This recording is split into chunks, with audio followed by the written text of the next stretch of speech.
Oke, kita lanjut proses pembukaan kop. Ini jadi cara membuka kop itu, anggap ini ada darahnya kan.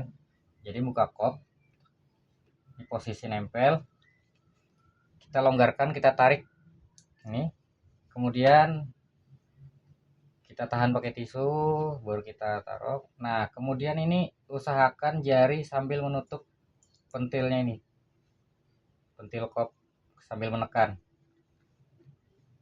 Nah, baru kita buang ke tempat penampungan sampahnya. Kenapa ini penting begini?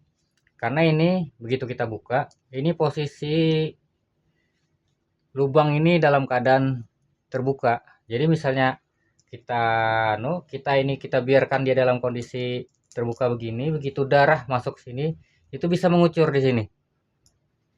Nanti tumpah. Jadi begitu kita buka, kita keluarkan anginnya. Begitu ini kita mulai menampung darah ini sambil menekan. Ya, menekan. Jadi ini begitu kita mulai gini, ini sambil menekan. Tekan ujung pentil kop ini supaya tidak tumpah begitu dengan darah yang tertampung di dalam kop. Kalau kita biarkan begini, ini dalam kondisi terbuka begini, dia darah akan masuk dari lubang sini, tembus ke sini dan berceceran. Oke, langsung kita praktekkan. Nah, jadi posisikan tisu, kemudian kita buka, kemudian kita pegang begini, tekan petilnya, nah langsung gitu. Nah, ini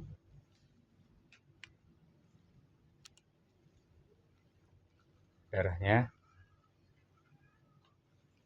Nah, langsung kita buang, kemudian kita lap.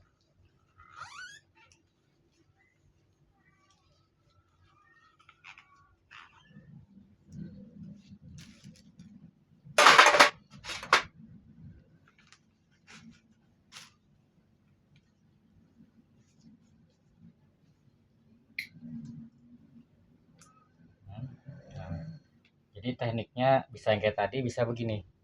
Ini sambil menekan ini. Jadi tergantung kelihayan tangan masing-masing. Bagaimana caranya terserah sampean-sampean, yang jelas tujuannya sama.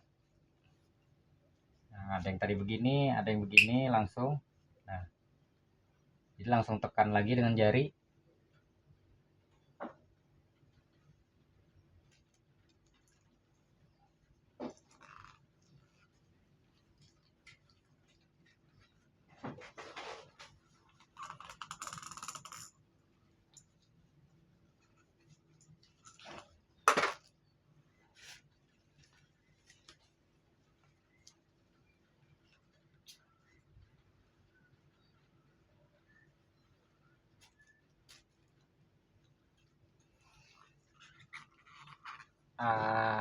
Sedikit bercerita, malam tadi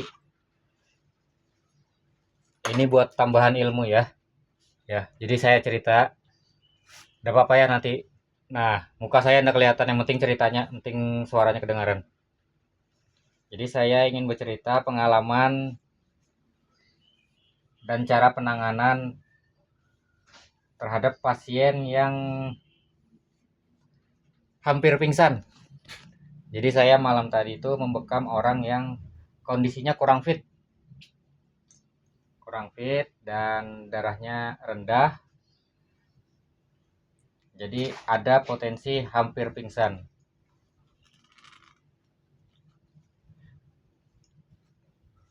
Nah, itu kalau misalnya kejadian pasien hampir pingsan atau bahkan pingsan,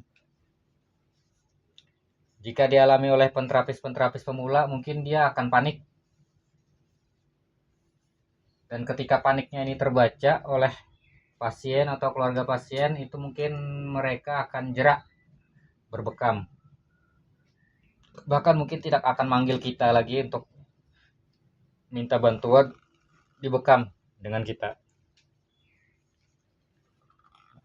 Padahal pingsan saat pembekaman itu adalah hal yang biasa dan tidak berbahaya. Maksudnya biasa itu ya hampir semua penterapis mungkin akan mendapati hal itu. Tapi itu tidak berbahaya.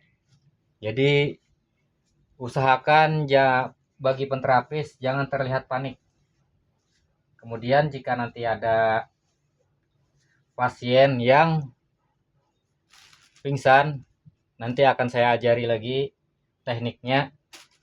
Jadi cara membangunkan orang yang pingsan hanya dalam hitungan menit, paling sekitar 1 atau 2 menit, insya Allah sadar.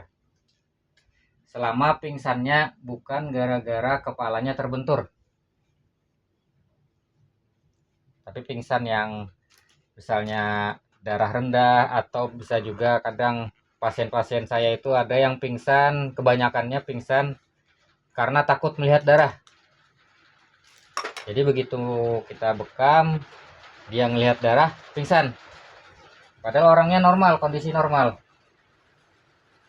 Nah, itu kalau kejadian itu terjadi pada penterapis yang pemula, biasanya akan panik. Nah, nanti kita akan ajari teknik-tekniknya untuk membangunkan orang yang pingsan. Dan kita kasih tahu begini agar penterapis itu saat menghadapi kondisi seperti itu tidak panik. Karena paniknya penterapis itu jadi penilaian terhadap profesionalitasnya. Jadi begitu misalnya kita, walaupun cara penanganan kita benar, membekam kita benar, tapi kalau kita terlihat panik saat kondisi seperti itu, kita dianggap tidak profesional. Sehingga potensi kita direkomendasikan oleh pasien kita akan berkurang. Oke, ini sudah semua dibuka. Kita lap. Yang mau pakai alkohol lagi disemprot bisa, atau disemprot pakai NaCl bisa, atau cukup begini aja juga bisa. Oke, untuk peserta didik saya, setelah video ini rilis, saya harapkan segera praktek. Cari target-target pembekaman dari lingkungan keluarga atau tetangga yang untuk kemudian disetorkan di grup belajar kita untuk saya koreksi. Oke, sekian dulu. Assalamualaikum warahmatullahi wabarakatuh.